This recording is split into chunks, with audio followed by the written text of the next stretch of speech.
think what happened in this election was not only was it nationalized, but it was foundationalized, shall we say.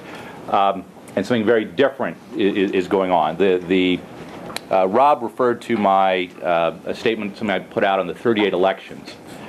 After the night of the elections, one of the big comparisons was when was the last time so many seats changed in a congressional election, and most people pointed to 1948.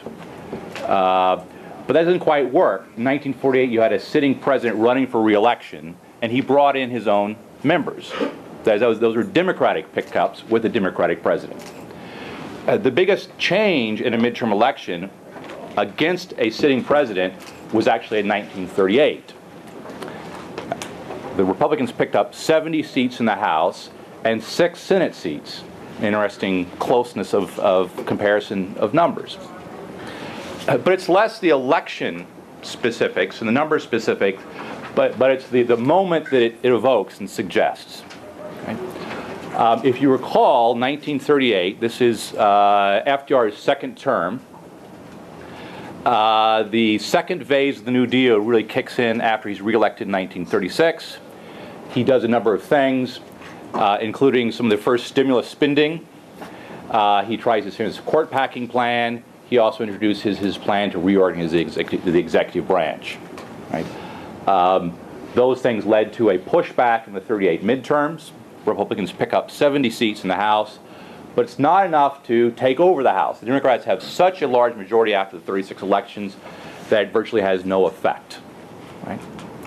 But it effectively stopped the New Deal. At that point, historically, the New Deal was really over. It had petered out. Right?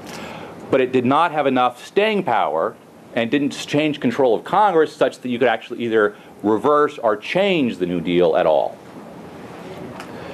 That's why I think today is a much more interesting thing.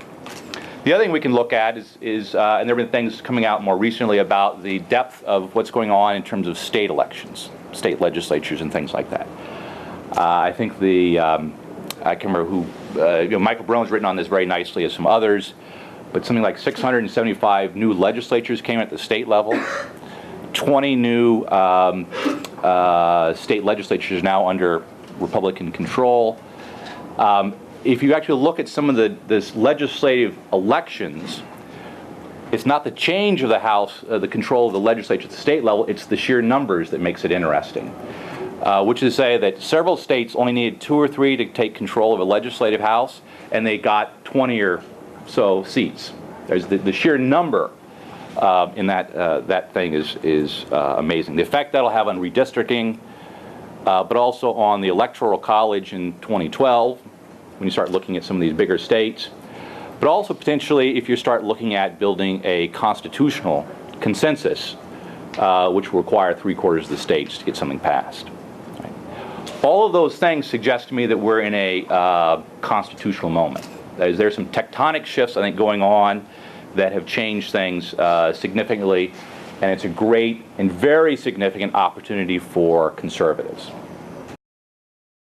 Thanks to the Tea Party movement, the Constitution has become far more popular. Do you think this is a plus for the Constitution and the studies of the Constitution? Well, I've been traveling for 2 years now, talking to a lot of these groups, especially the Tea Party groups. Their interest and fervor about the Constitution is amazing. They don't necessarily know all the nuance and the detail, which is fine, but they have a strong sense of allegiance to it. And it's that which creates this constitutional moment, if you will, that conservatives can take advantage of. The notions that portrayed in the media of the Tea Party groups, I think, is generally incorrect. These are normal Americans, Reagan Democrats, Reagan conservatives, Perot independents, looking for that grounding in the Constitution. How much do you think a part of this whole thing with the Constitution, this focus of the Tea Party, has had an effect on, say, this election that we just had? Well, I think this election, the numbers, the sheer numbers, tell us an amazing story. You know, the largest shift in votes in a Congress goes back to 1948, but that was a sitting Democratic president bringing in a Democratic Congress. But the previous debate to look at is 1938. Franklin Roosevelt, second midterm elections, loses 70 seats in Congress to the Republicans and loses 6 Senate seats.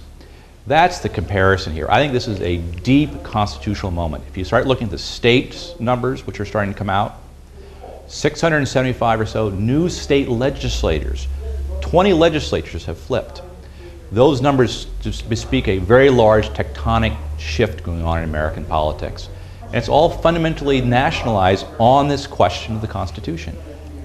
Now, the Republicans have control of the House starting in January, but they don't have control of the Senate. How does this play out with regard to this constitutional moment? Well, I think the thing to keep in mind is that this constitutional moment, as with constitutional moments in the past, doesn't occur at one moment, right? It's a rolling shift, if you will, a rolling realignment. We've now gone through a midterm election. You have to go through a presidential election for it truly to be nationalized in that sense. So now you have the House, close in the Senate. The Republicans will have an operational control over the Senate because of the sheer closeness of those numbers. But really all of this now points to the next debate, which is going to be in 2012. I want to shift to the Constitutional Convention, the idea of one. You have stated that you're not in favor of it, but I've heard for years conservatives talk about that's something that we need. Explain this to me. Well, this is in Article 5. One of the options is for the states to call a state for amending the Constitution. The problem is a practical one, which they're just massive unknowns. It's something that's never been figured out. We don't know who calls the members, who determines how they vote.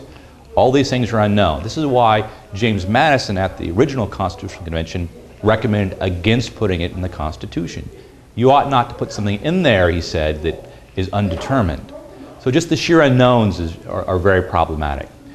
Where it's been used in the past historically on very rare occasions is as a threat, as a push to try to get Congress to do something. There's nothing illegitimate about that. What I think is more problematic is the actual notion of actually having a convention that could be controlled in a way that becomes a reasonable way to go about amending the Constitution. The possibilities of that becoming a circus are very high. And at a moment when we're about to be pushing a larger constitutional consensus at the national level in Congress, potentially in a presidential election, and at the state level in state legislatures, why in the world would you turn away from the natural way of amending the Constitution, which the American people know, to trying something that's been untried and is extremely controversial? So are you expecting more calls for a constitutional convention with the GOP in control, with all these legislatures having flipped? I think there will be some more calls here and there, but I don't think there will be as many as one might think. I think the effect of actually coming into control of a legislature, coming into control of Congress, has a sobering effect. And I think when you sit down and really think about a constitutional strategy, there might be a few threats in here and there for a constitutional convention, but the larger thing that will happen will be seriously thinking through what are the main things that need to be accomplished, cutting spending, going after Obamacare, as constitutional issues. The way to think about an amendment is as a closing argument. Once you've built a consensus to change some fundamental things in the country, say on spending or balancing the budget, then the constitutional amendment becomes a way to close it. Well, if you create a political coalition to accomplish those things, odds are extremely high that you really already have the numbers to amend the Constitution to do it. Historically, that's the way it always operates. Finally, you mentioned earlier about how the media has covered the Tea Party. How do you think the media has covered the whole issue of the Constitution in general? Do they really understand what the Constitution is and what's in it? That's a great question. One of the, I believe it was a few weeks before the elections, there was an article in the New York Times talking about this idea of the rule of law. And the writer of the article had no idea where this idea came from. Did this come up in some economic treatise in the 1960s? I think the problem, what we're seeing and how the media is currently covering constitutional questions, and by extension the Tea Party, which is largely motivated by constitutional questions, what we're seeing come out is the fact that the media, by education and by formation, is inherently liberal in the sense that they don't see the Constitution as a serious contemporary question at all. It's of no immediate effect as far as they're concerned. So as a result, they cannot understand in any way, shape, or form those who think it is. And so you've got this kind of break, if you will, between how they look at politics and how they perceive the Tea Party.